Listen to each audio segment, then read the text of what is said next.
Exclamatory sentences को direct speech से indirect speech में कैसे बदला जा सकता है। सबसे पहले हम ये देखेंगे कि डायरेक्ट स्पीच में एक्सक्लेमेटरी सेंटेंसेस होते कौन से हैं।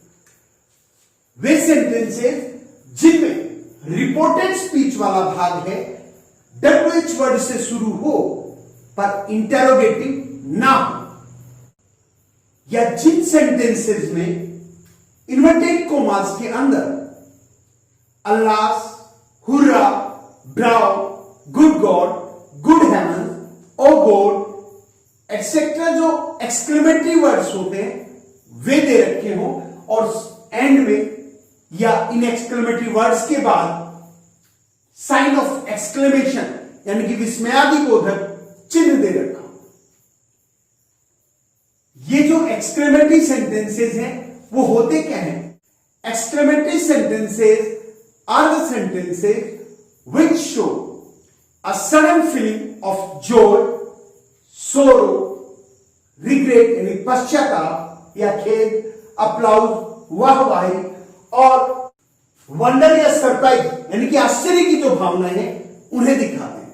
सबसे पहले जो चेंज आता है वो आता है सैड और सैड टू में। एक्सक्लेमेटरी सेंटेंसेस में सैड और सैड टू को एक्सक्लेम्ड विद जॉय यदि खुशी का भाव हो तो, एक्सक्लेम्ड विद सोरो यानी कि दुख का भाव हो तो, एक्सक्लेम्ड विद वंडर या सरप्राइज यानी कि आश्चर्य का भाव हो तो, एक्सक्लेम्ड विद प्रेज प्रशंसा का भाव हो तो, एक्सक्लेम्ड विद प्रेज की जगह हम अप्लाउडेड का यूज भी कर सकते हैं।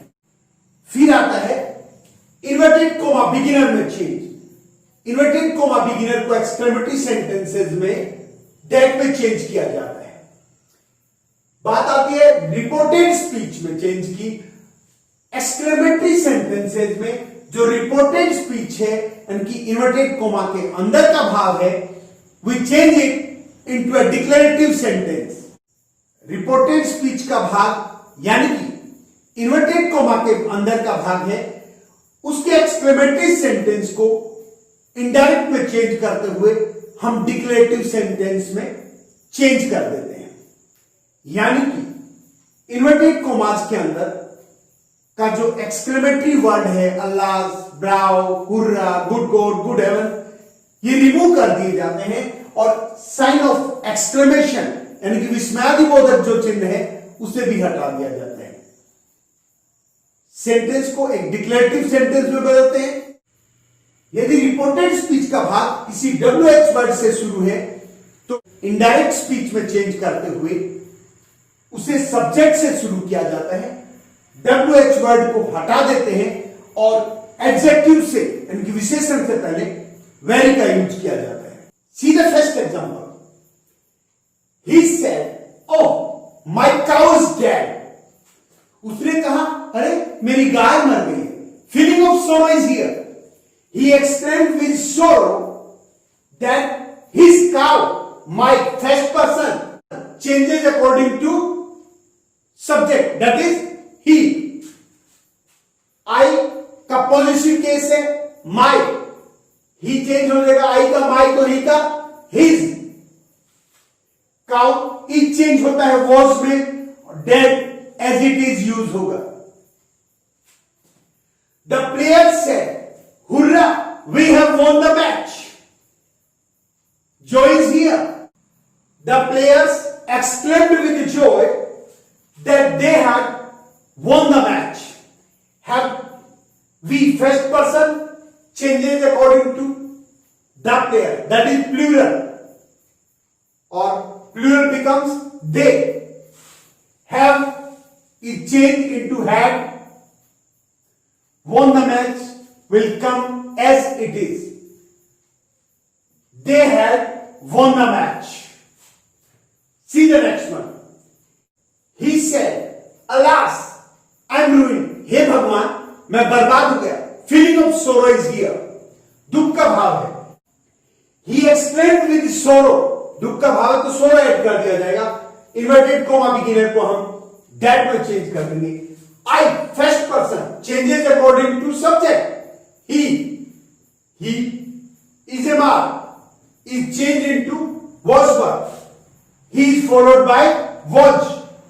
Ruined will come as it is. I am ruined को आप he was ruined में चेंज कर देंगे. See the next one. He said, I can't believe this. मैं इस पर विश्वास नहीं कर सकता. यहां सरप्राइज या वंडर को दिखाया गया, आश्चर्य नहीं, मैं इस पर विश्वास नहीं कर सकता, यह आश्चर्य का भाव है. तो वो कहेगा he exclaimed with wonder. You may use the word surprise here. Inverted comma beginner को हम दैट में चेंज कर देंगे. आई फर्स्ट पर्सन है, सब्जेक्ट ही के अनुसार चेंज हो जाएगा, ही आ जाएगा. कैनॉट को हम कुड नॉट में चेंज कर देंगे. Believe as it is use होगा और दिस दैट में चेंज हो जाएगा. आई कैनॉट बिलीव दिस, इसको आप ही कुड नॉट बिलीव दैट में चेंज कर देंगे. See the next one. He said sorry for being late. Sorry for being late, उसने कहा देरी के लिए माफी चाहता हूं. मतलब क्या है? He is sorry for what? He is late. अब आप इसको ही इज लेट के रूप में यूज करेंगे तो he exclaimed with regret. Regret खेद या पश्चाताप के लिए यूज होता है. He exclaimed with regret that, मैंने आपको बताया था सॉरी फॉर बीइंग लेट को सॉरी है तो हमने रिग्रेट यूज कर लिया. आई एम लेट मान लेंगे. आई सब्जेक्ट ही के अनुसार चेंज होगा तो ही इस एमआर को हम वॉज वर्ब में चेंज करते हैं, वॉज लेट. इसको प्रॉपर ढंग से हम केवल तभी चेंज कर सकते हैं जब आप सॉरी फॉर बीइंग लेट को ये मान लो I am sorry that I am late.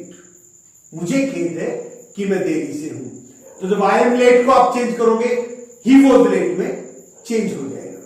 और सॉरी है उसके लिए एक्सक्लेम्ड विद रिग्रेट का हमने यूज कर दिया है. Now see the next example. He said what a nice film it is. उसने कहा कि ये कितनी नाइस फिल्म है. इसका मतलब बहुत ज्यादा नाइस फिल्म है. मैंने आपको बताया कि WH वर्ड से यदि रिपोर्टेड स्पीच शुरू हो तो उस WH वर्ड को और एक्सक्लेमेटरी साइन को रिमूव कर देते हैं. सेंटेंस को डिक्लेरेटिव सेंटेंस में चेंज करते हैं जो सब्जेक्ट से शुरू होता है और एडजेक्टिव से पहले वेरी लगा देते हैं. कुछ केसेस में ग्रेट का यूज भी करते हैं. जैसे देखिए he said what a nice film it is. It means it was a very nice film. The film is very nice. He exclaimed with wonder. WH word जो होता है वो exclamation of wonder को दिखाने के लिए आता है. It shows a sudden feeling of wonder or surprise. यह आश्चर्य की अचानक अभिव्यक्ति को दिखाता है. WH word से शुरू है तो इसीलिए हम एक्सक्लेम विद वंडर भी कर सकते हैं और एक्सक्लेम विद सरप्राइज भी. कुछ केसेस में केवल एक्सक्लेम्ड लिखकर भी काम चल जाता है. इन्वर्टेड कोमा बिगिनर को दैट से जोड़ते हैं. सब्जेक्ट इट है, इसको वॉज में कन्वर्ट कर देते हैं. WH वर्ड रिमूव हो जाता है. ए नाइस इसकी क्वालिटी को इंडिकेट करता है तो इससे पहले वेरी एड हो जाता है. ए नाइस फिल्म की जगह अ वेरी नाइस फिल्म आ जाता है क्योंकि WH वर्ड रिमूव हो रहा है. नाइस इसमें एडजेक्टिव है और जब भी WH वर्ड को रिमूव किया जाता है एडजेक्टिव से पहले वेरी का यूज होता है. कुछ केसेस में ग्रेट का यूज भी कर सकते. देखिए शी सेड नॉनसेंस. नॉनसेंस किसी एक्शन की क्वालिटी को दिखाता है. जब भी किसी सेंटेंस में किसी एक्शन की क्वालिटी को दिखाया जाता है तो जनरली वो सेंटेंस इट से बिगिन करता है, इट से शुरू होता है. सी शी सेड नॉनसेंस तो सी एक्सक्लेम्ड दैट. कोई सब्जेक्ट नहीं है, कोई वर्ब नहीं है. मैंने बताया क्वालिटी ऑफ एक्शन है, इट से शुरू कर दिया सेंटेंस को.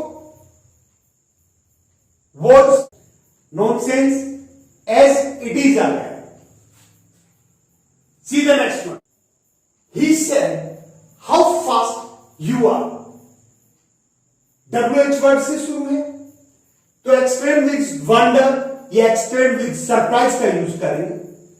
इन्वर्टेड कोमा बिगिनर को हम दैट में चेंज कर देंगे। सब्जेक्ट यू है, ऑब्जेक्ट के अनुसार चेंज होता है और ऑब्जेक्ट नहीं दे रखा। जब हम कहते हैं उसने कहा तुम बहुत तेज हो, इसका मतलब हम मानते हैं कि हमें कहा गया। देखिए he said how fast you are, तो ही एक्सक्लेम विद वंडर आएगा क्योंकि WH वर्ड से शुरू है। इन्वर्टेड कोमा को हम दैट में चेंज कर देंगे। देखिए सब्जेक्ट यू है, सेकंड पर्सन है, ऑब्जेक्ट के अनुसार रखेंगे। ऑब्जेक्ट नहीं दे रखा होता जनरली हम अपने आप को मान लेते, तो यू सेकंड पर्सन है, ऑब्जेक्ट के अनुसार चेंज होगा। ऑब्जेक्ट में हम अपने आप को मान लेंगे या थर्ड पर्सन को भी माना जा सकता है। हम मी को मान लेंगे, मी को यू के अनुसार चेंज करेंगे। आई इज ए मान है, वो इस वर्ड में चेंज होता है। हम WH वर्ड हाउ को रिमूव करते हैं तो एडजेक्टिव से पहले वेरी ऐड कर दिया जाता है और ये हाउ फास्ट को वेरी फास्ट में चेंज कर दिया जाता है। See the next one. Maya said what a fool I am, मैं कितने मूर्ख हूं। मतलब सडन फीलिंग ऑफ वंडर को दिखा रहा है एक्सक्लेमेशन के साथ। देखिए व्हाट WH वर्ड है तो हम एक्सक्लेम विद वंडर को कर देते हैं। तो माया exclaim with wonder, inverted commas की जगह हम दैट का यूज करते हैं। सब्जेक्ट आई है, फर्स्ट पर्सन माया के अनुसार शी का यूज हो जाएगा। इस मार को हम वॉज वर्ड में चेंज करते हैं, शी के साथ वॉज का यूज होगा। ए फूल WH वर्ड जनरली रिमूव करते हैं तो एडजेक्टिव से पहले वेरी लगते हैं, लेकिन फूल से पहले वेरी नहीं, ग्रेट का यूज होगा। अ ग्रेट फूल हम लिखेंगे। She was a great fool. Now see the last one. देखिए he said how well she sings, वह कितना अच्छा गाती है, इसका मतलब वह बहुत अच्छा गाती है। तो ही WH वर्ड से शुरू है तो सेड या सेड टू को हम एक्सक्लेम विद वंडर या एक्सक्लेम विद सोरो से दिखाते हैं। इन्वर्टेड कोमा बिगिनर को हम दैट में चेंज कर देते हैं। सब्जेक्ट शी थर्ड पर्सन है तो शी का शी रहेगा।